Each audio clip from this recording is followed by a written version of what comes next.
Au nom du Père et du Fils et du Saint-Esprit, ainsi soit-il. Notre Père qui es aux cieux, que votre nom soit sanctifié, que votre règne arrive, que votre volonté soit faite sur la terre comme au ciel.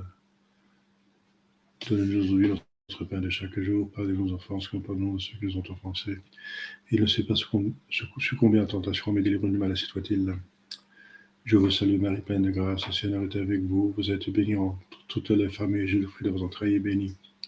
Sainte Marie, Mère de Dieu, priez pour nos pauvres pécheurs, maintenant et à l'heure de notre mort, ainsi soit-il. Saint Joseph, priez pour nous, nos saints gardiens, veillez sur nous, nos saints patrons, priez pour nous. Au nom du Père et des Fils et du Saint-Esprit, ainsi soit-il.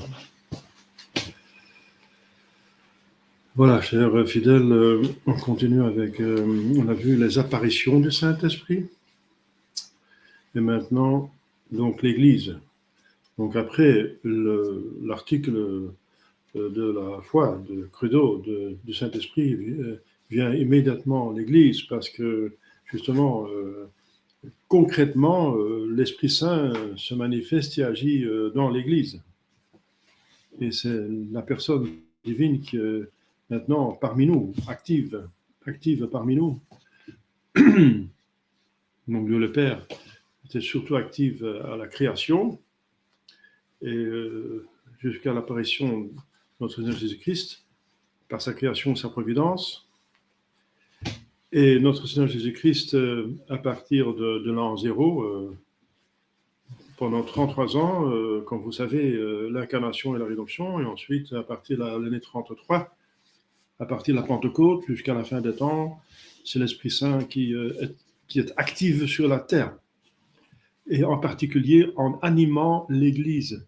C'est très important, je n'ai parlé la fois dernière, de comprendre que l'Esprit Saint anime l'Église. Et alors on garde la foi dans sa divinité, dans une sainte catholique apostolique, des prophéties, des miracles, et l'indéfectibilité et l'infaillibilité.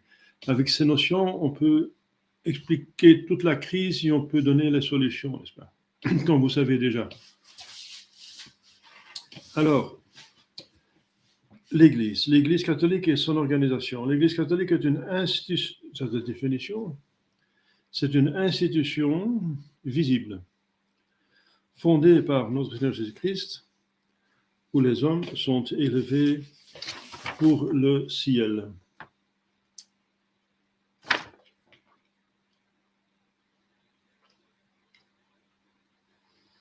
Institution, ça veut dire humaine. Une institution humaine, visible parce que les hommes sont visibles. Donc, la société d'humains est visible parce que les membres sont visibles. Fondée par notre Jésus-Christ, donc de fondation, de constitution divine, où les hommes sont élevés pour le ciel. Ils sont élevés.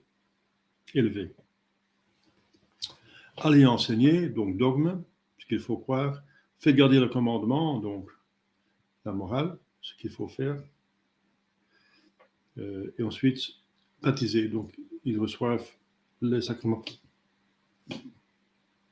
sont élevés au ciel. Donc l'Église, où est l'Église catholique? Eh bien, l'Église est là où il y a une institution visible, fondée par Jésus-Christ, et où les hommes sont élevés pour le ciel. Donc le dogme doit être en ordre. S'il y a une hérésie, on n'élève pas au ciel. Une hérésie, c'est un péché mortel qui damne. Donc, sont élevés au ciel, ça veut dire sans hérésie, donc une doctrine pure, morale pure. Et pour la morale et la gouvernance de l'Église, faites garder mes commandements. Il faut bien une autorité qui impose cela. Cette autorité doit être légitime, sinon ça ne marche pas. Donc, l'Église, c'est donc la société humaine où les personnes croient dans la doctrine dans Jésus-Christ, pour dire Jésus-Christ, et qui agissent sous la gouvernance légitime de l'hierarchie. Voilà. Donc les fidèles doivent chercher les prêtres validement ordonnés qui sont hérétiques et pas schématiques. Les prêtres doivent chercher les évêques, et les évêques, normalement, sont soumis à un pape, s'il y en a un. Alors, c'est ça la crise. Enfin, la crise dans l'Église, c'est que le siège vacant dure plus longtemps que normal. Le siège vacant, c'est après chaque mort de chaque pape. Ce n'est pas quelque chose d'exceptionnel. Donc, mais que ça dure si longtemps, eh bien, pourquoi pas, c'est possible. On voit de facto, de fait, que c'est possible, puisque c'est la réalité. Donc, il ne faut plus en discuter que ce soit possible. Donc, où les hommes sont élevés pour le ciel, donc les sacrements doivent aussi être valides. Et pas sacrilège, ou pas invalide ou sacrilège, comme la nouvelle messe, n'est-ce pas, qui est faite pour favoriser, pour plaire aux protestants, donc qui favorise le protestantisme, elle est scandaleuse. Donc cela n'élève pas les fidèles au ciel. Donc où les hommes sont élevés au ciel, donc si on explique cela, n'est-ce pas, il y a déjà tout un paquet dedans. Hein. Il y a tout le dogme qui doit être en ordre, la validité des sacrements, la doctrine doit être bonne, la morale doit être bonne. Si vous avez ça, vous avez l'Église. Bien sûr. Bien sûr. Et vous savez, pour ne pas être schismatique, par le schisme, on ne s'élève pas au ciel, parce que par le schisme, on est en dehors de l'Église. En dehors de l'Église, il n'y a pas de salut. S'il n'y a pas de salut, c'est l'enfer, donc ça ne l'élève pas au ciel. Et pour ne pas être schismatique, il faut refuser des antipapes. Ça, c'est contre la Saint-Pédis. Et il faut accepter les vrais papes. Ça, c'est contre les vacantistes qui refusent les vrais papes, n'est-ce pas, qui sont acceptés par l'Église, mais qui refusent cela. Maintenant, parce qu'ils ont trouvé qu'ils sont, comme vous savez, tout ça, n'est-ce pas, donc des francs-maçons, etc. Donc, mais si l'Église accepte, elle est infaillible là-dedans. Et il y a un autre argument que j'ai développé, mais je le répète, si tous ont accepté Jean 23 et Paul VI avant l'hérésie de Paul VI, et si, donc, si on accepte un antipape ou un schismatique, et le schismatique est en dehors de l'Église, ils étaient tous en dehors de l'Église, donc dans l'Église, il n'y avait plus personne. Il n'y avait plus personne dans l'Église. Ça veut dire l'Église cesse d'exister parce qu'essentiellement, c'est une institution visible. S'il n'y a plus de personnes membres, elle est invisible. Donc, elle perd son être, elle n'existe plus. Donc, et ça, c'est impossible par la promesse de Jésus-Christ que l'Église va exister jusqu'à la fin des temps. Donc, c'est hérétique de penser et de dire ça. Pour plusieurs raisons, donc. Première raison, c'est parce que l'Église est infaillible dans les faits dogmatiques. Donc, on ne peut même pas penser, même la pensée déjà, sans l'hérésie, n'est-ce pas, est hérétique finalement. De penser que Jean 23 ne pouvait pas être pape, étant accepté par toute l'Église. Cette pensée même, elle est déjà hérétique, n'est-ce pas? On ne peut pas même y penser, on ne peut pas supposer la possibilité. Impossible. C'est poser la possibilité qu'un dogme ne soit pas vrai. C'est scandaleux, n'est-ce pas? J'en ai déjà parlé, mais je répète parce que il y a beaucoup de ces vacantistes qui tombent dans ce piège, et c'est abominable. C'est grave, c'est dommage.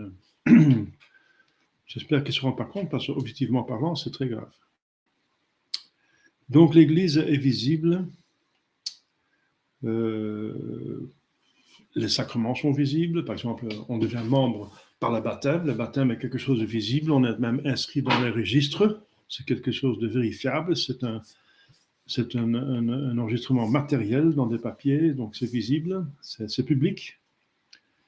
Il y a une profession extérieure visible de la foi, normalement lors du baptême, donc ça se fait lors des baptêmes des personnes qui ont l'âge de raison, mais ceux qui n'ont pas l'âge de raison, s'il y a encore une profession de foi remplaçante, donc faite par la marraine et le parrain, et les parents, qui alors représentent le petit bébé, qui ne sait que bégayer, donc bébé, donc balbutier, voilà, qui ne parle pas encore. Et donc, c'est valide, donc c'est un parrainage donc, qui représente, qui remplace.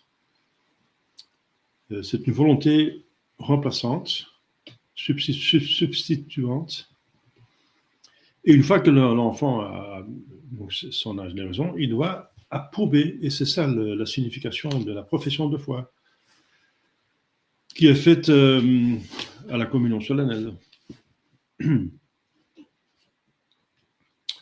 Et partout, il y a des églises, des communautés, des rassemblements. Le dimanche, il faut se rassembler. Donc, c'est visible tout ça, n'est-ce pas? Donc, même en persécution, si l'église doit se cacher, elle est encore visible. Ceux qui cherchent trouveront, n'est-ce pas? Pendant la persécution sanglante, l'église a toujours converti encore des personnes. C'est que ceux qui veulent vraiment se convertir, la providence les met sur le chemin d'un prêtre, d'un fidèle qui peut les aider.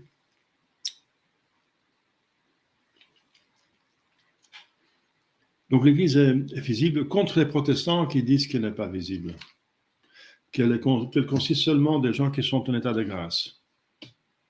Alors on ne peut plus savoir où est l'Église, qui est l'Église. Donc le prêtre qui n'est pas en état de grâce, il n'est pas l'Église, donc sa messe est invalide. Mais comment savoir qu'il est en état de grâce? On ne peut pas le savoir. Donc ça devient impossible, n'est-ce pas? C'est hérétique de dire que, bien sûr, un prêtre devrait être en état de grâce. C'est signifié par son aube. L'aube qu'il met au-dessus de la soutane est noire. Ça veut dire qu'il est mort au monde, au péché. Le col romain, ça veut dire qu'il accepte le joug de notre Seigneur Jésus-Christ. Donc le blanc, c'est la corps de Dieu, Jésus-Christ. La ceinture, c'est qu'il est mort à la mortifier, à la concupiscence de la chair. Et le col romain, c'est qu'il est mort à la concupiscence de l'esprit, ça veut dire l'orgueil, par l'obéissance à Jésus-Christ. Donc, c'est trois habits du prêtre fondamentaux qui sont contre trois concupiscences. Concupiscence de l'esprit, c'est le col romain, l'obéissance. La concupiscence des yeux, c'est la soutane, mort au monde, n'est-ce pas? Richesse, carrière, tout ce qui est mondain, pouvoir, pour le pouvoir. Et la ceinture, c'est contre la chair. Donc, pas de mariage, célibat. Et exemple de mortification, voilà, de vie ascétique. Et, mais donc, on est mort au péché, mais là, pour la liturgie, on met du blanc. Ça veut dire, on se revêt de notre Seigneur Jésus-Christ. Revêtez-vous de notre Seigneur Jésus-Christ, dit Saint Paul. Donc, l'aube signifie l'état de grâce. C'est aussi pour le servant de messe, n'est-ce pas? Le servant de messe, il fait la même chose, il met la soutane pour dire qu'il est mort, parce qu'il représente les premiers degrés de la prêtrise. Donc, l'acolita, c'est la 4e ordination sacerdotale, donc mineure. Il y en a 7, comme vous savez. Le 8e, c'est l'épiscopat. Donc, la 4e, c'est les acolytes, donc les enfants de chœur, enfin les servants de messe, ont l'office d'une ordination, normalement, mais qui pour eux n'est pas une ordination, mais un office, au lieu c'est un office demandé par l'Église pour dépanner, justement, parce qu'on n'a pas à disposition des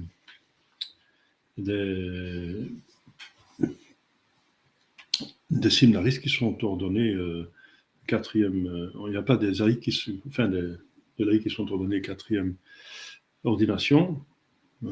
C'est interdit par le Concile de Trente, qui a demandé de donner les ordres inférieurs à la prêtrise seulement en vue de la prêtrise. Parce qu'avant, on ordonnait des laïcs acolytes.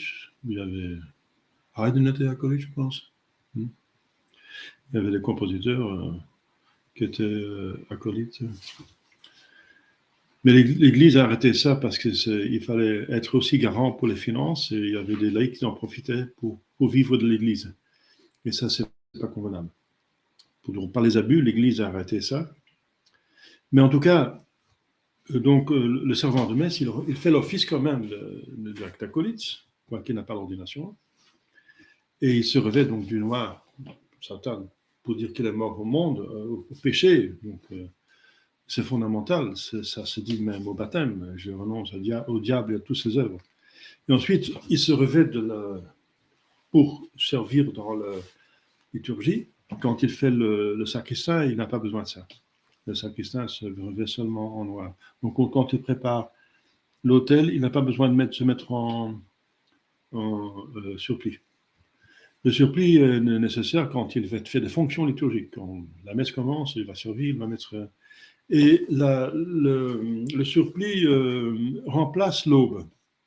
Donc c'est une version courte de l'aube.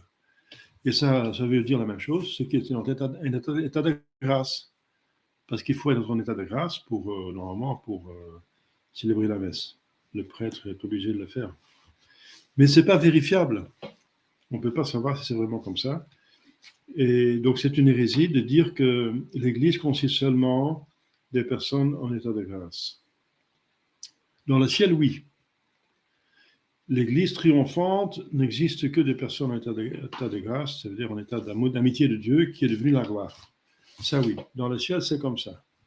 Mais sur la terre, on n'est pas encore jugé, on peut encore se convertir ou même tomber, n'est-ce pas? Donc, normalement, la frontière entre les bons et les mauvais, ceux en état de grâce et en état de péché mortel, ceux qui sont avec Dieu et surtout avec le diable, c'est l'Église, normalement, mais c'est pas, en réalité, ce n'est pas comme ça.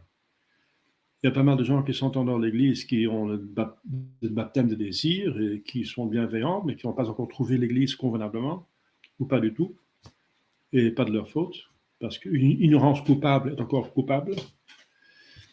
Et il y en a pas mal dans l'Église, ou je ne sais pas combien, j'espère pas trop, qui ne sont pas en état de grâce. Donc, ça c'est... donc, la frontière, n'est-ce pas, du bien et des mal va à peu près ensemble avec la frontière de l'Église et du monde, mais ce n'est pas strict. Parce que, vous comprenez que l'homme a un corps et une âme, et ce qu'on voit avec le corps, il est à la messe, s'il est pieux, ça ne veut pas dire que dans son âme, tout est en ordre, on ne peut pas savoir. Et ceux qui sont en ordre, qui viennent pas à la messe, on ne peut pas les juger. Objectivement, ils sont en état de péché mortel, mais on ne peut pas savoir non plus avec certitude. C'est pour ça qu'on ne peut pas juger. Voilà. Donc, c'est une société visible. Visible. Et tout ce qui est l'action de l'Église, elle va tenir compte de la visibilité et ne va pas faire un procès d'intention. Sauf dans le confessionnal, et encore là, le prêtre qui est dans le confessionnal, il entre dans l'âme de la personne, mais seulement selon le témoignage de la personne. Si la personne ment, encore, il ne sait pas. Donc même là, il n'y a pas une certitude scientifique. La plupart des gens ne mentent pas en confession, mais je veux dire, c'est possible, ce n'est pas une garantie. On n'a pas la certitude totale. Donc l'Église ne peut pas juger, ne juge pas les consciences, sauf un confessionnal, et lors de la canonisation. La canonisation d'un saint, oui, bien sûr, voilà,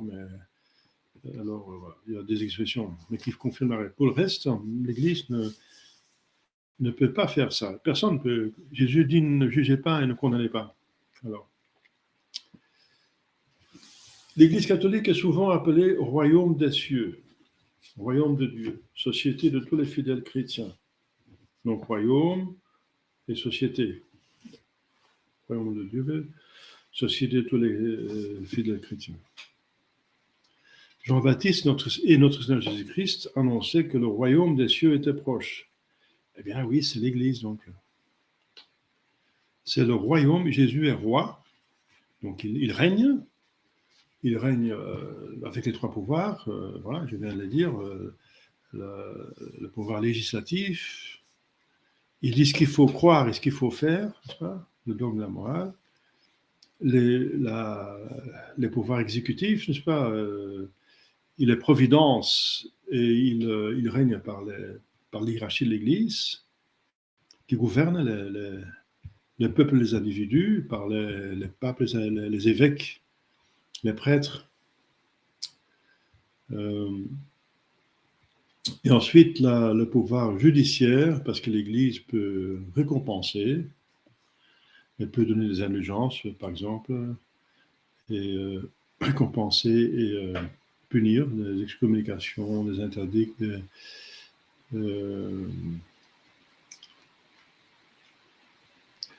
donc des peines, n'est-ce pas, imposer des peines, des interdictions. Donc là, un pouvoir judiciaire, il y a des procès, il y a des tribunaux ecclésiastiques.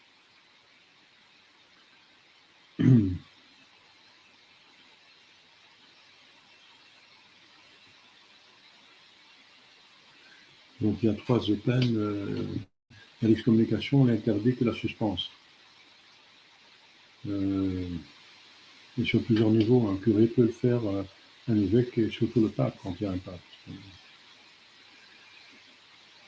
Alors,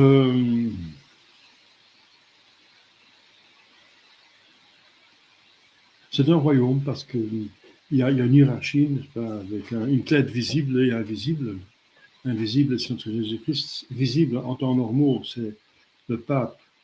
Maintenant, c'est les évêques, l'ensemble des évêques, le collège des apôtres. C'est en dessous du pape l'organe le plus puissant. Et quand le pape n'est pas là, ce sont les évêques qui gouvernent l'Église jusqu'à ce qu'il y ait un pape. Et il y a des prêtres, il y a aussi des diacres qui sont surtout dans les séminaires, comme je viens de dire. Et ensuite les fidèles, et parmi les fidèles, il y a encore des âmes consacrées, des religieux, des religieuses qui suivent les trois conseils évangéliques de notre Seigneur Jésus-Christ, mais qui peuvent aussi être prêtres. Et alors, ils ne s'appellent pas frères, mais pères. Quand un prêtre est religieux, il s'appelle père. Quand il n'est pas religieux, il s'appelle monsieur l'abbé, donc il appartient à un diocèse. Quand il appartient à un couvent, c'est un père. Quand il appartient à un diocèse, c'est un abbé. Quoi qu'en soit, il n'y a pas de différence parce qu'abbé en hébreu, ça veut dire père. Mais c'est une manière de parler. Donc, royaume, c'est le royaume des cieux et c'est un royaume mondial. C'est le cas de le dire actuellement parce qu'on parle tellement de gouvernement mondial, etc. Eh bien, l'Église, c'est le seul gouvernement mondial qui évolue par Dieu et qui fonctionne bien, très bien. Parce que pour qu'une société fonctionne bien, il faut que la tête puisse connaître tous les membres. Il n'y a pas de problème parce que notre Jésus-Christ connaît tous les membres, même intimement, n'est-ce pas? Il y a une relation avec chacun d'eux. Voilà. Notre état de grâce, c'est justement que Jésus-Christ inhabite en notre âme. On reçoit la communion, etc. Donc, et c'est pour un plus grand bien. L'Église organise la fraternité entre les peuples. Et c'est magnifique, ce gouvernement mondial. Mais on a essayé de le casser. Il est actuellement réduit à un petit nombre de membres, un tout petit nombre, et on a essayé de le remplacer par un gouvernement mondial du diable, voilà, du diable, qui est le singe de Dieu et qui combat l'Église. Il y a deux royaumes qui se combattent, le royaume des cieux et le royaume de l'enfer. Donc, je mettrai des inimitiés entre toi et la femme, entre toi et sa descendance. Donc il y a deux gouvernements mondiaux qui veulent se mettre en place. L'Église qui a toujours été allée renseigner toutes les nations, et ils doivent obéir. Et le psaume dit que Dieu dit à son Messie, demandez-moi des nations, je vous les donnerai. Les nations. L'Église est aussi appelée la mère des chrétiens, car par le baptême, elle leur donne la vraie vie de l'âme, la vie surnaturelle, et parce qu'elle élève ses enfants comme une mère,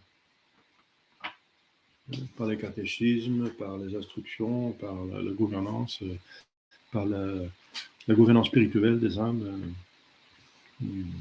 On consulte un prêtre, surtout s'il y a des difficultés.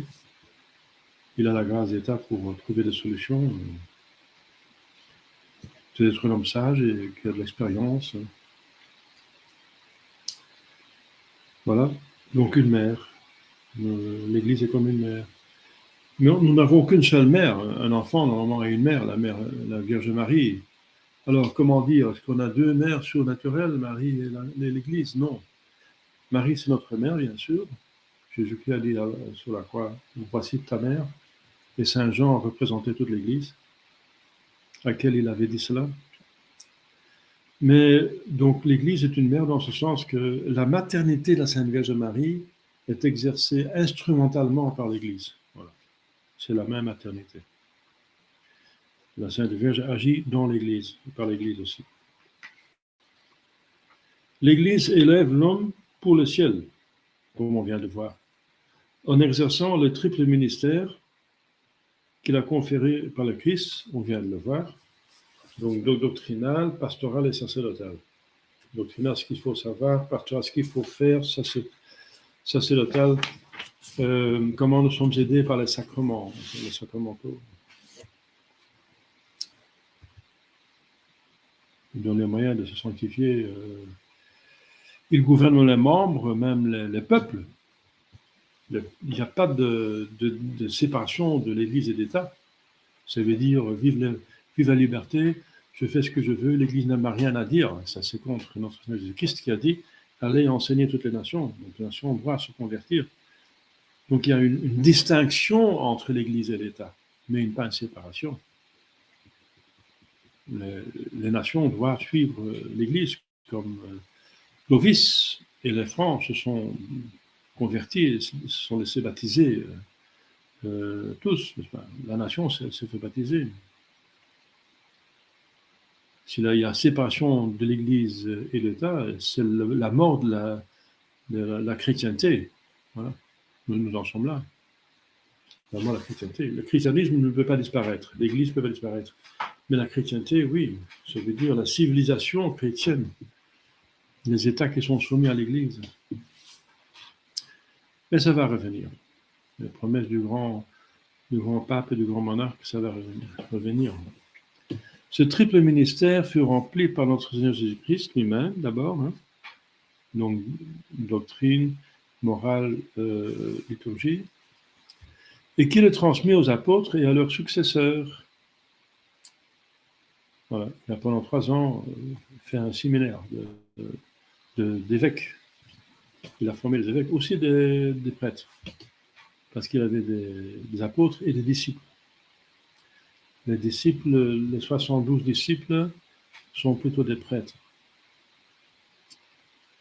Mais il a surtout formé les apôtres, et le pape, Saint-Pierre. Notre Seigneur Jésus-Christ est donc le chef et le roi de l'Église. Puisque c'est un royaume, il y a un roi. Le Christ roi. Déjà les prophètes avaient annoncé que le Messie serait un grand roi. Psaume 2e. Un grand roi dont le royaume durerait éternellement et comprendrait toutes les nations de la terre. Toutes les nations. Bien sûr, ils sont tous soumis à Dieu. Sans lui, il n'existe pas. Et ils seront tous jugés par lui. Tous sont jugés. Mais entre-temps, il y en a qui font leur propre volonté, qui suivent leur propre voie. Mais c'est encore, toutes les prophéties disent que la période suivante qui va venir, après cette débâcle, n'est-ce pas, de la grande apostasie, toutes les nations vont se convertir au grand pape, pas le grand monarque, le grand pape. Toutes les nations, sauf les Juifs, qui se convertiront seulement à la fin des temps, le temps d'Antéchrist, par la prédication de Élie et d'Enoch qui vont revenir sur terre pour contrecarrer l'Antéchrist. Donc toutes les nations, et même les Juifs, mais seulement à la fin des temps, toutes les nations. Même les islamites du Saint-Hildegarde vont se convertir. Tous vont se convertir. Toutes les nations, la terre entière va devenir catholique. Ça, c'est des prophéties, mais c'est dans les psaumes aussi. C'est normal qu'il y a un temps, avant que la fin des temps soit, qu'un temps l'Église va jusqu'au maximum de son être, de son épanouissement. Ça convient. Qu'une fois au moins, elle s'est épanouie jusqu'au maximum possible sur terre. C'est à la gloire de Dieu. Et le salut des âmes, bien sûr. L'archange Gabriel, de son côté, dit à Marie que le Sauveur serait un roi dont le règne n'aurait point de fin. Saint Luc, 1er chapitre. Le Christ devant Pilate s'appelle un roi. Oui, je le suis. Dont le royaume n'est pas de ce monde, mais du ciel. Mais il s'exerce dans le monde. Parce qu'on prie bien que votre volonté soit faite sur la terre comme au ciel. Comme au ciel. Donc Dieu exige que sur terre, on obéit à lui comme les saints dans le ciel. Ça devrait être comme ça. Que votre règne arrive, que votre volonté soit faite sur la terre comme au ciel. Donc vous voyez comme on pêche, n'est-ce pas? On est en dessous de la mesure. C'est pas convenable. Mais il est roi, quoiqu'il n'ait pas obéi, parce qu'il donne libre volonté. Alors, il est obéi par les saints, mais pas par les pécheurs. Et ce sera puni sévèrement par le purgatoire et l'enfer. Donc il est roi de ce monde, Saint Jean 18, l'évangile de Saint Jean. Le Christ dirige et gouverne l'Église d'une façon invisible par le Saint-Esprit, qu'il a envoyé à son Père aussi, mais qui est Dieu avec eux deux, avec le Fils et le Père. Et Jésus aussi, il est encore dans l'Église très fortement, dans les sacrements, et surtout les très saints sacrements. Il est là, mais c'est surtout le Saint-Esprit qui bouge, qui meut les âmes et les chefs, qui supporte, qui soutient l'intelligence et la volonté. Le sept dons du Saint-Esprit agissent sur l'intelligence et sur la volonté. Comme la tête régit les membres du corps, la tête c'est notre Seigneur Jésus-Christ et les membres c'est nous, d'où Saint Paul appelle le Christ le chef de l'Église et l'Église le corps du Christ, le corps mystique du Christ. Tous les chrétiens constituent le corps du Christ. Chaque chrétien est un membre de ce corps. 1 Corinthiens 12. Un corps, ça veut dire, bien sûr, une société, qui est un corps moral. On appelle Jésus-Christ le chef invisible de l'Église parce qu'il ne réside plus sur la terre d'une façon visible.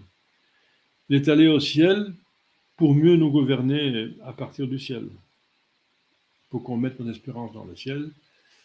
Lui, la tête, nous est précédé dans le ciel pour que le corps le suive.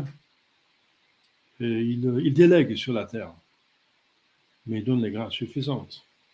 Et il est garant de toutes ses promesses. Donc il ne permet pas que l'Église va disparaître comme au Vatican II, n'est-ce pas? Il y avait 2500 évêques qui ont sous-signé l'hérésie de Paul VI, mais Dieu a préservé 2 évêques pour ne pas le faire, pour continuer l'Église, parce qu'il tient sa promesse.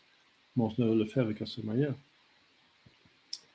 À cause de sa charité pour l'Église, le Christ est appelé son époux, et l'Église son épouse. Voilà. Et l'Église son épouse, qui est notre mère. Donc voilà, nous sommes les enfants de Jésus, les enfants de Dieu. C'est dans l'Apocalypse 21. Le Christ s'est souvent servi de cette comparaison, époux-épouse, entre autres dans la parabole du festin nuptial. Saint Matthieu 22. Mais on trouve déjà dans l'Ancien Testament le cantique des cantiques, c'est le cantique d'un époux envers son épouse, de Dieu envers son peuple. Le peuple élu, qui est maintenant les catholiques. Parce qu'on est peuple élu, pas seulement parce qu'on descend corporellement d'Abraham, mais surtout spirituellement, qu'on a la foi d'Abraham. Donc les Juifs doivent descendre d'Abraham en ayant la foi d'Abraham. Et nous ne descendons pas de la chair d'Abraham, mais nous avons la foi d'Abraham. Donc, dans ce sens, nous sommes, continuons, n'est-ce pas, l'Église de l'Ancien Testament, qui était la synagogue, qui est maintenant la vraie synagogue, la bonne synagogue, et c'est celle dont étaient membres Jésus, Marie, Joseph, Saint Jean-Baptiste, etc., les saints. Un festin nuptial, l'époux et son épouse. Saint Paul dit que par amour pour l'Église, notre Seigneur Jésus-Christ s'est fait esclave. Ça veut dire homme. Esclave de Dieu, il a pris la forme de l'esclave, dit Saint Paul, comme Jacob, pour obtenir la main de Rachel. Il est devenu serviteur du père de Rachel. C'est dans Philippiens 2. Qu'il a donné sa vie pour l'Église. Éphésiens 5. Jésus s'est fait esclave pour donner sa vie pour l'Église, pour son épouse. Le mot Église vient d'un mot grec qui signifie assemblée, ecclésia. Assemblée. L'assemblée, et Saint Augustin fait remarquer que ce mot grec, ecclésia, signifie ceux qui ont été appelés par la grâce. Tandis que synagogue, c'est aussi une assemblée, mais qui se fait plutôt par une coercition de la loi. Ça signifie l'assemblée de ceux qui ont été contraints par la loi de se unir.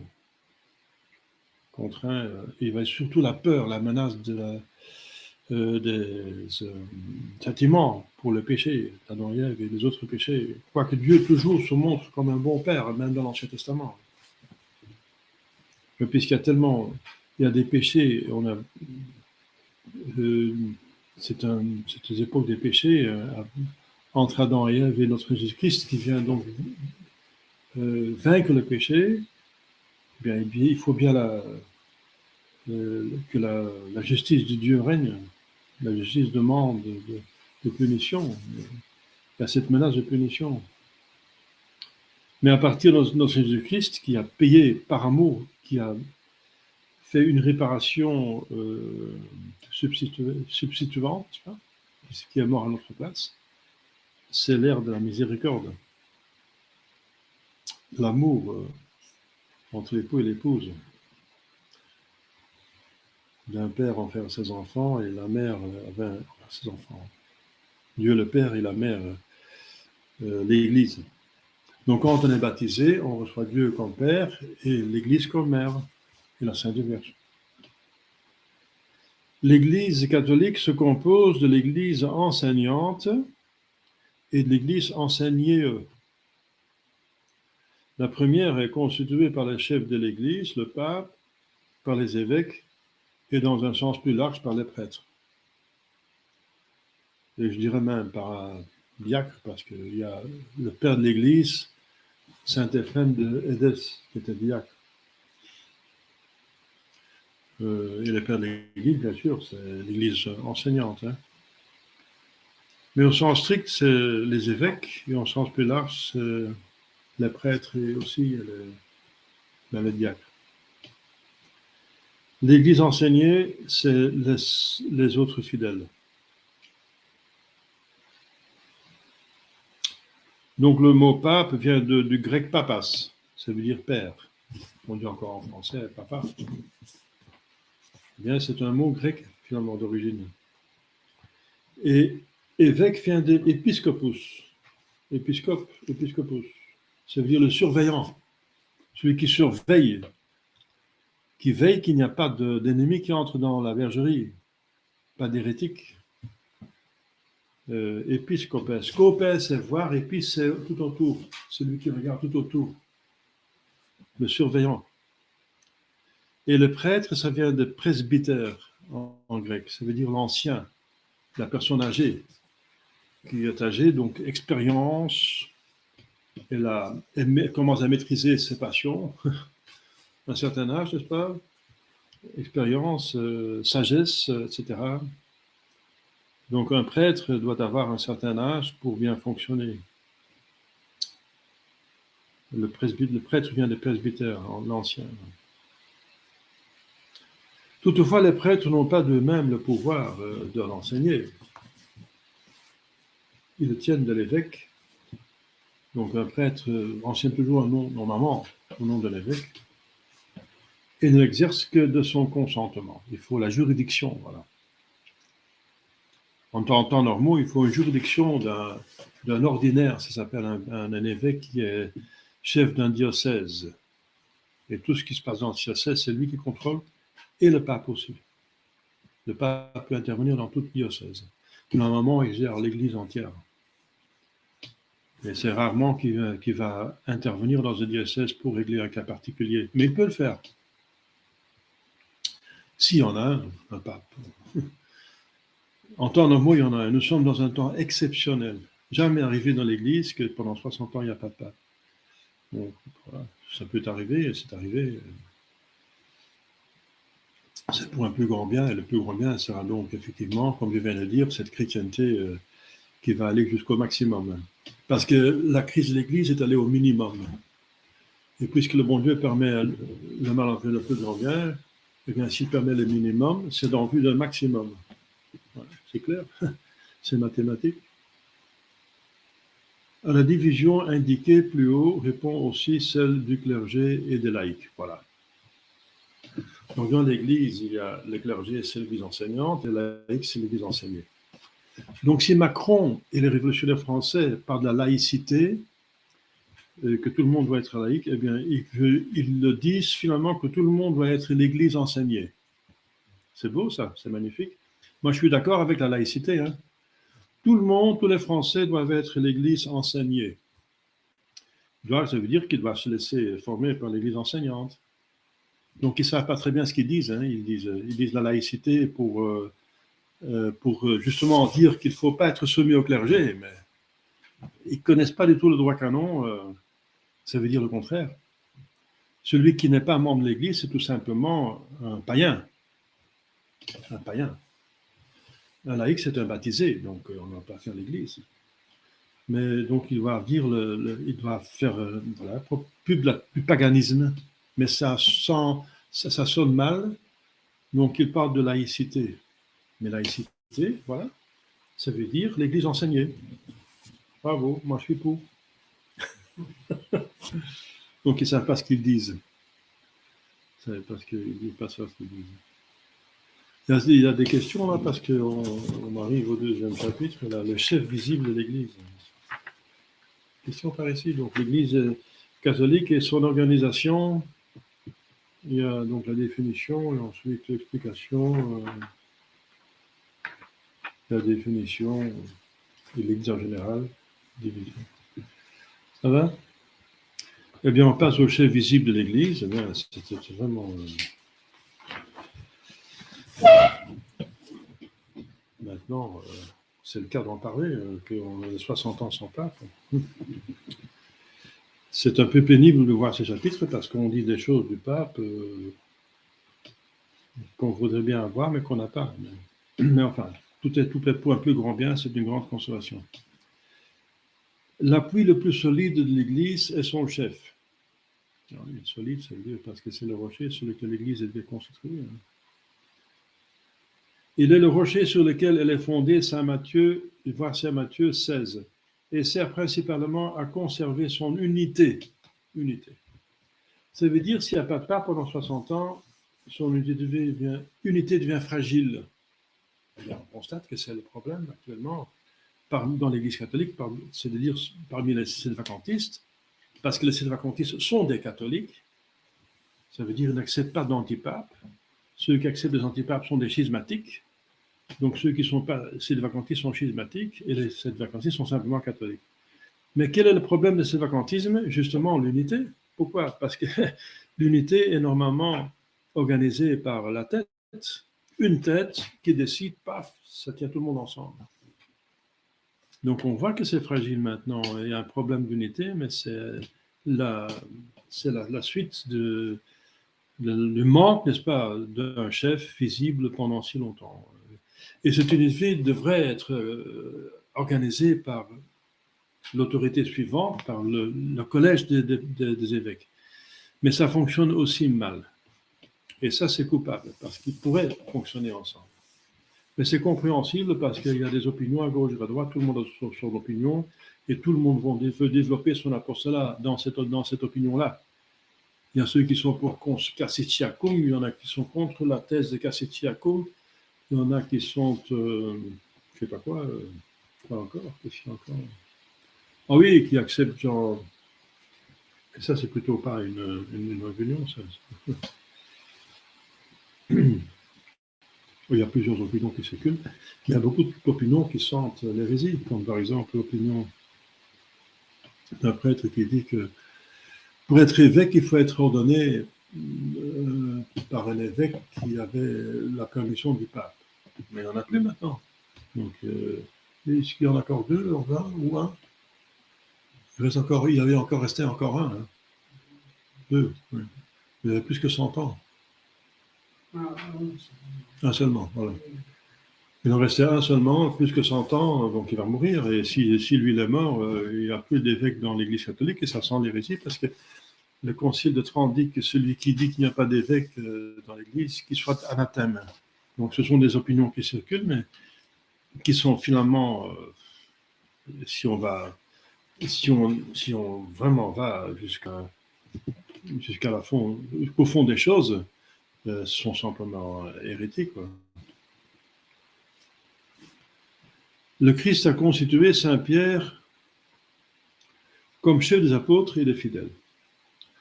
En effet, il lui a dit « Paix mes agneaux, paix mes brebis ». Il lui a remis les clés du royaume des cieux et l'a souvent honoré de distinctions particulières. Donc on va parler maintenant du pape en temps normaux, voilà. Parce qu'il faut d'abord savoir ce qui est normal pour ensuite pouvoir parler de l'exception. Donc ça, c'est en temps normaux. Paix mes agneaux, paix mes brebis. Donc l'hiérarchie, pape, évêque et le reste, c'est de constitution divine. Ça remonte à notre Seigneur Jésus-Christ contre tous ceux qui n'acceptent pas cette hiérarchie. Par exemple, les schismatiques orientaux qui n'acceptent pas qu'au-dessus des patriarches, il y a encore un pape avec une vraie autorité. Ils disent que le pape n'est que le patriarche de l'Ouest et qu'il n'a pas plus d'autorité que les patriarches de l'Est, de Constantinople surtout, et des autres. Mais c'est surtout Constantinople qui a fait les schismes. Mais les autres patriarcats ont suivi Constantinople, malheureusement, ceux de Jérusalem, d'Antioche et d'Alexandrie. Mais l'orgueil était surtout à Constantinople, puisque c'était une ville impériale. L'empereur Constantin est allé fonder Constantinople, voilà. Ça vient de Constantin. Il a quitté Rome. Mais le pape est resté à Rome. Voilà, alors ça, c'était... le diable en a profité pour semer la zizanie et de causer un grand schisme au XIe siècle, par Photius. Donc le pape est représenté par la triple couronne. Il a les trois pouvoirs, n'est-ce pas, suprêmes. Aller enseigner, faites garder mes commandements, baptiser, c'est lui surtout qui organise tout ça, les trois pouvoirs. La triple couronne signifie aussi qu'il a un pouvoir sur les trois églises, les trois étages de l'église. Sur terre, c'est évident, il est chef de l'église sur terre. Il peut décider dans le ciel, il peut proclamer qui est saint, il peut canoniser des saints et rendre le culte public, n'est-ce pas, des personnes qui sont dans le ciel. Et il peut aussi donner des indulgences pour aider des fidèles qui sont dans le purgatoire. Donc il a un triple pouvoir, deux fois un triple pouvoir, n'est-ce pas? Mais c'est exprimé par la tiara, ça veut dire la couronne avec trois couronnes. Les trois couronnes du pape. Ensuite, il est représenté aussi par deux clés, parce qu'il a le pouvoir de lier et délier. Voilà, c'est ici. Ce que tu liras sur terre sera lié dans le ciel, ce que tu liras sur la terre sera délié dans le ciel. Et voilà, je parlais justement des indulgences. Eh bien, voilà, c'est un pouvoir de délier des âmes de purgatoire et de les délier de la peine. Donc, il a le pouvoir de délier. Et aussi, il a le pouvoir de distribuer la juridiction à ces évêques et ces prêtres. Toi, tu fais ça, là, toi, tu fais ça, là, toi, vous serez dans ce diocèse-là, vous allez être là-bas, vous devenez cardinal, et vous devenez patriarche, métropolitain ou archevêque, etc. Donc c'est le pape qui décide, qui organise, il lie et délie. Donc puisqu'un pape peut lier et délier, il faut se tenir à la dernière réglementation d'un vrai pape. Parce que ce qu'a réglé un dernier pape, c'est valide, parce que tout ce qui a été réglé par les autres était délié par cette décision qui traite de la même matière. Donc c'est pour ça qu'il faut s'en tenir au dernier pape. Par exemple, concernant le jeûne et l'abstinence et les indulgences. Donc si vous voyez le catéchisme comme celui-là, n'est-ce pas, il date du début du siècle, du XXe siècle, eh bien, il est magnifique, il est vrai, il est juste, mais sauf justement la matière qui peut être liée et déliée. Donc il faut réviser un petit peu ce qui... Parce qu'ici, ils suivent le régiment de Pie X sur le jeûne et l'abstinence. C'est plus valable. Enfin, partiellement. Les indulgences, etc. Donc, ça, il faut revoir. Il faut aussi réviser, il faut voir dans les missels aussi, n'est-ce pas? Pie XII a encore organisé, Pie X a impéré à organiser la réforme liturgique pour restaurer, n'est-ce pas, la messe et la liturgie. Et Pie XII a exécuté encore... et un petit peu encore à la fin, Jean 23 a fait encore. Donc, il faut se tenir à la dernière missel qui a été imposée par un dernier vrai pape, n'est-ce pas, etc. Donc, parce qu'il y a des choses qui peuvent être réglées, surtout des choses disciplinaires, ça peut dépendre. C'est des circonstances selon la sagesse du pape régnant. Et aussi longtemps qu'un autre pape n'a pas changé, c'est qu'un pape a décédé, ça perdure bien sûr, c'est évident. C'est un principe universel de tout système de droit.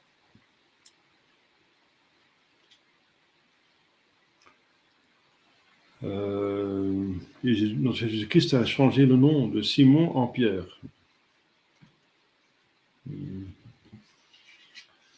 Sur cette pierre, je bâtirai mon église. Ça veut dire sur ton infaillibilité, sur ton enseignement. Mais le pape est infaillible sur certaines conditions.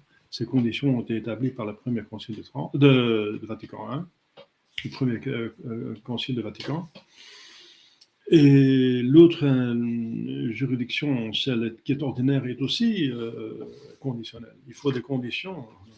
Le pape n'est pas toujours infaillible. Donc, j'en ai déjà parlé, il me semble. Donc, mais c'est sur cette infaillibilité du pape que l'Église a été fondée.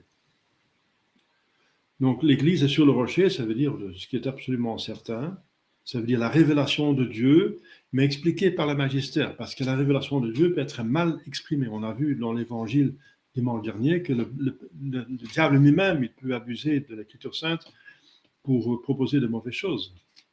Dans la tentation du Christ, n'est-ce pas, il abuse de l'Écriture sainte. Donc, l'Écriture sainte, c'est une source divine de révélation, mais expliquée par les magistères. Le magistère, c'est surtout le pape. Donc, c'est pour ça que l'Église est fondée sur le rocher, ça veut dire qu'il ne bouge pas, qui est certain, c'est la révélation de Dieu, c'est la vérité qui vient de Dieu. C'est la vérité divine, la révélation. Mais cette révélation, n'est-ce pas, c'est donc trois choses. C'est la Bible et la tradition expliquée par le magistère. C'est trois choses. C'est Écriture sainte, tradition, magistère. Voilà. Et ça, c'est la vérité qui est un rocher, qui est certain, donc sur lequel l'Église est fondée. Donc, c'est pour ça qu'il est pierre. Ça ne veut pas dire qu'il ne peut pas pécher, qu'il ne peut pas dire des mensonges, qu'il ne peut même pas devenir hérétique, comme dit Vatican I. En tout cas, notre Seigneur Jésus-Christ venait lui dire, tu es le rocher, que Saint-Pierre lui dit, oui, mais il ne faut pas aller à Jérusalem pour être tué là.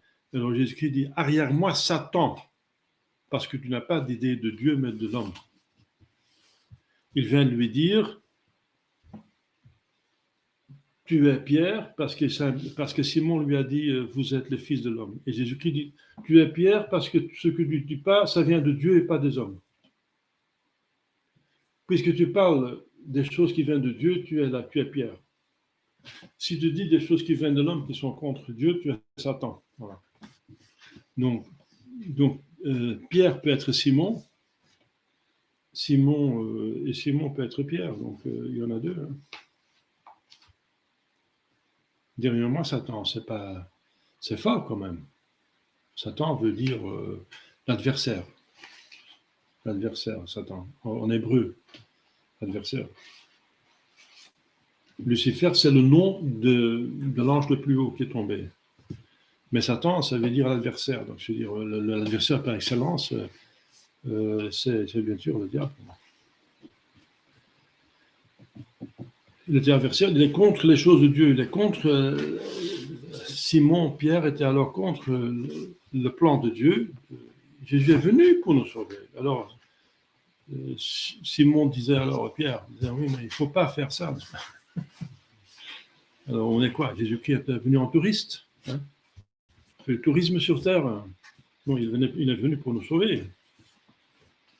Et c'est décisé par la Sainte Trinité qu'il fallait la passion pénible. Parce que c'est la meilleure chose. Jésus-Christ prie, dit, que ce calice passe, mais pas ma volonté, mais la vôtre soit faite. Donc Dieu décide que ce soit fait comme ça. Ça veut dire que c'est le moyen le plus efficace pour sauver les hommes, l'humanité, les âmes. Plus efficace. Parce que par cette passion pénible, plus d'âmes se laissent toucher que si ce n'était pas représenté si pénible, de manière si pénible. Il y aura moins de preuves que Jésus nous aime jusqu'à la folie. Et c'est l'amour qui touche les âmes, l'amour de Dieu. Saint Pierre étant mort, évêque de Rome,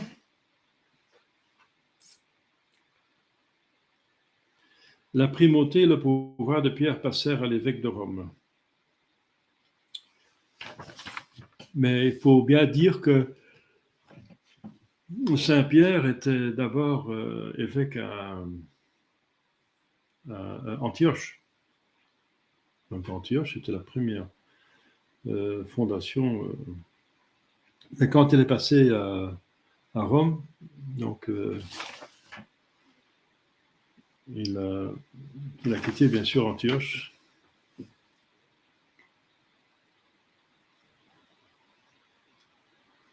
Et il y a des papes qui ont été évêques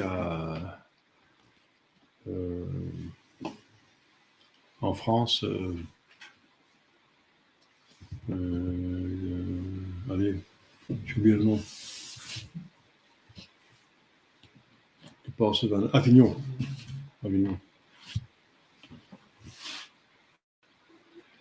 Les évêques de Rome ont toujours exercé dans l'Église le pouvoir suprême et ont toujours été reconnus comme les chefs de l'Église. Ça contre les schismatiques. Donc, on a beaucoup référé à Rome parce qu'il y avait pas mal de pagailles et des problèmes avec les évêques et surtout dans leur interférence avec les rois et les hommes de pouvoir qui voulaient contrôler l'Église, décider aussi à misser dans les affaires de l'Église.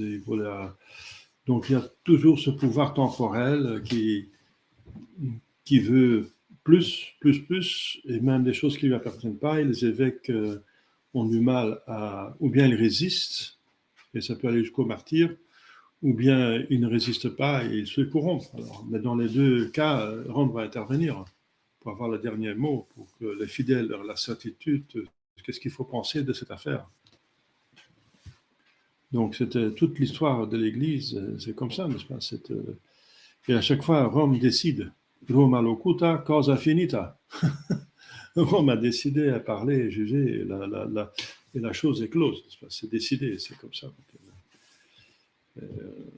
C'est fait avec beaucoup de sagesse, souvent avec beaucoup d'amour et de délicatesse envers les rois chrétiens qui souvent se ne comportent pas chrétiennement, qui font encore, que le pape doit encore éduquer, n'est-ce pas, et guider, corriger. Il y en a qui se laissent corriger et il y en a qui ne se laissent pas corriger.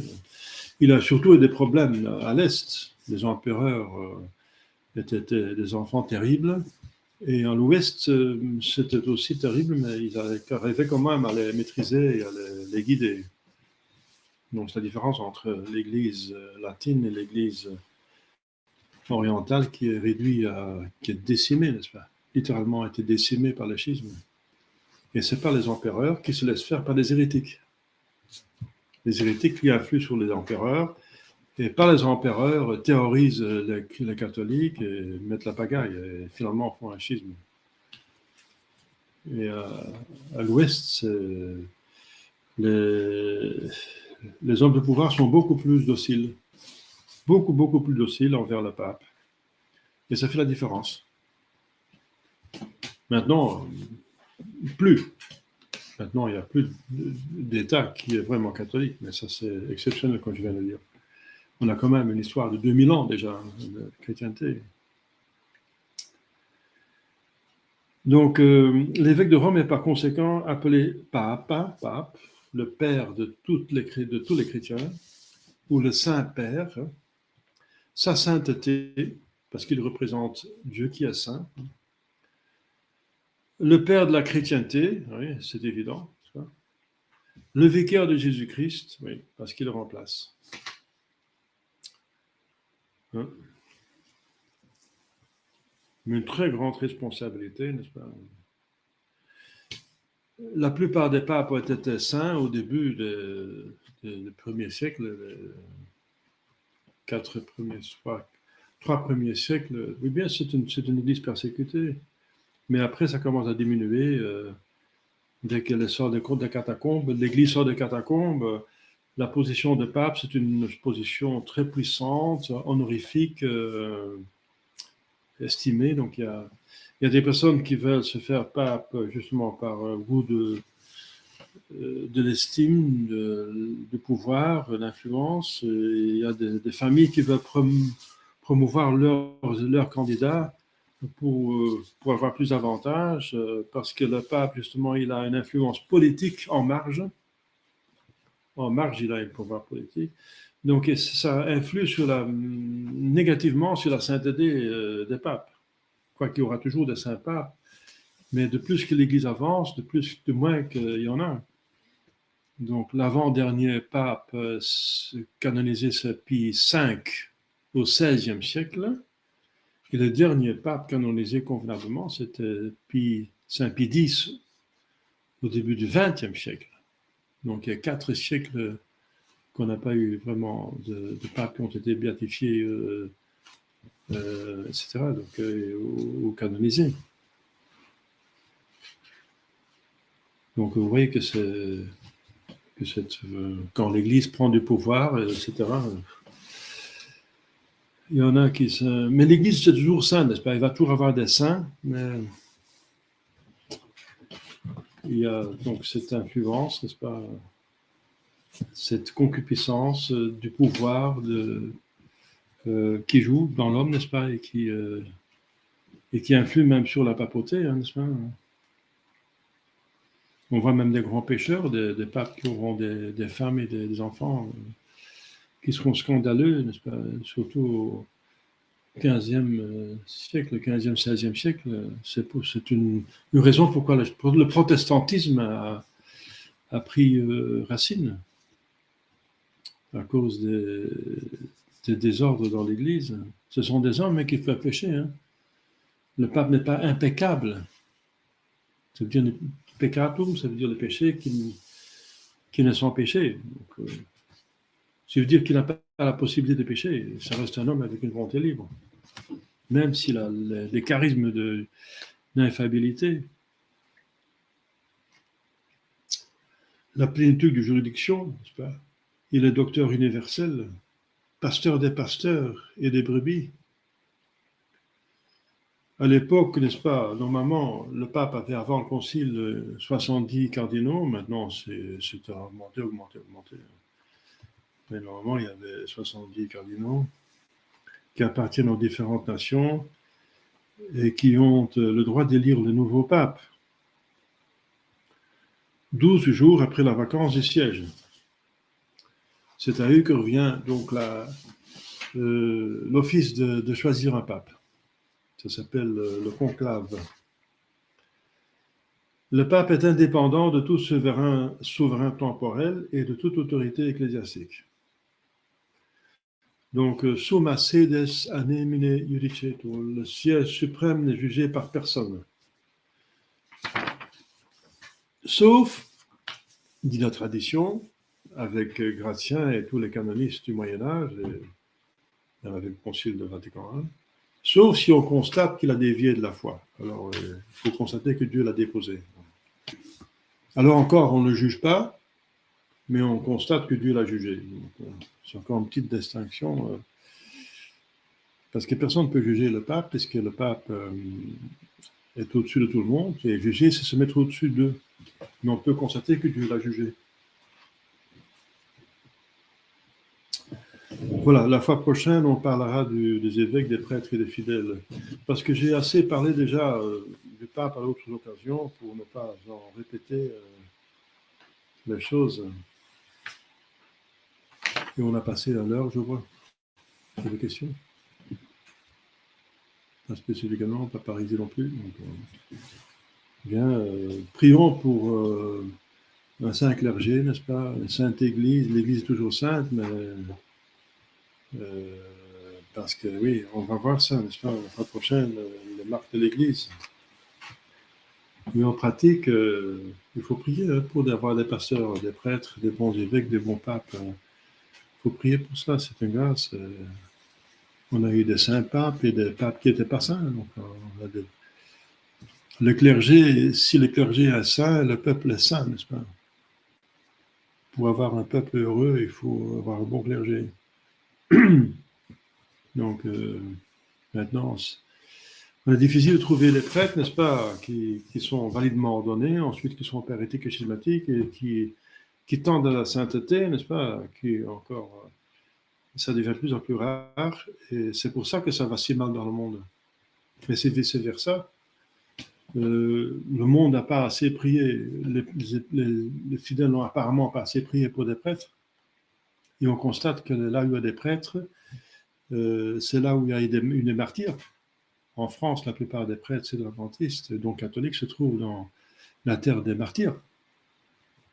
Moi-même, je descends d'un ancêtre qui était organisateur de la Vendée flamande, donc qui sont aussi des martyrs, n'est-ce pas?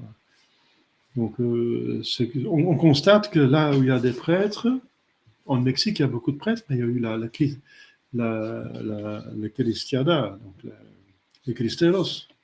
Il y a beaucoup de martyrs qui sont tombés là aussi. Donc on voit que, effectivement, c'est les laïcs finalement qui méritent de bons chefs. Hein. Et dans ces cas-ci, ce sont surtout des martyrs. Il ne faut pas être martyr pour mériter un prêtre, un bon prêtre. Jésus dit, priez pour les vocations, priez pour que le chef de la vigne envoie des ouvriers dans la vigne, n'est-ce pas? La récolte est là, mais il n'y a personne pour moissonner. Ça veut dire des prêtres. Donc c'est une grâce d'avoir la prêtrise. Moi-même, je suis né le 7 juillet, donc officiellement, je suis conçu 9 mois avant, le 7 octobre, c'est le jour du rosaire. C'est la preuve que... Et ma mère a prié pour que si ce soit un garçon, qu'il soit prêtre. Donc ma prêtrise, c'est encore la suite des prières. Je n'ai pas de mérite. Vous voyez, c'est une affaire de la société. La prêtrise, le prêtre est prêtre pour la société, pour l'Église, pas pour les individus, pour soi-même, pour les autres. Donc Donc, prions pour que le bon pape, n'est-ce pas, revienne le plus vite possible, n'est-ce pas, les bons évêques et les prêtres. Et tout le monde ira bien, mieux. Donc, le fondement de la crise actuelle, c'est l'Église et les prêtres, les évêques et le clergé. C'est le fondement. C'est le fondement de la solution. S'il y aurait des saints prêtres, des saints évêques, un saint pape, ce serait réglé, n'est-ce pas? Et ça va certainement arriver parce que mon Dieu permet le mal en le plus grand bien. Nous sommes dans un minimum d'existence de l'Église, qu'elle peut encore exister, donc c'est en vue d'un maximum, d'un plus grand bien. On peut l'espérer avec certitude. Moi, je suis certain. C'est certain, parce que le bon Dieu ne peut pas vouloir le mal en soi. Quand il laisse faire le mal, c'est toujours en vue d'un plus grand bien. Donc, le mal est énorme, donc le bien sera énorme. Mais encore, faut-il le mériter. Hein. On peut mériter que ça vienne plus vite, comme la Sainte Vierge et les saints ont prié pour que le Messie vienne vite.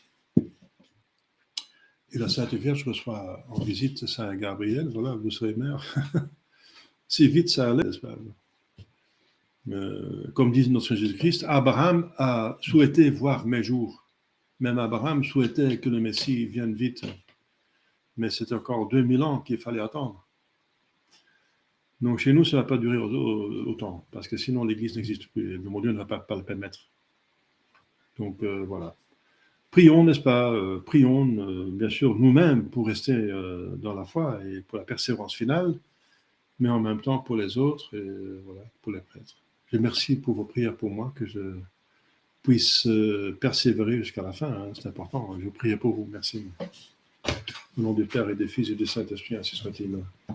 Notre Père qui es aux cieux, que votre nom soit sanctifié, que votre règne arrive, que votre volonté soit faite sur la terre comme au ciel. Donnez-nous aujourd'hui notre pain de chaque jour, et pardonnez nos offenses comme nous pardonnons de ceux qui nous ont offensés, et ne nous laissez pas succomber à la tentation, mais délivrez-nous du mal, ainsi soit-il.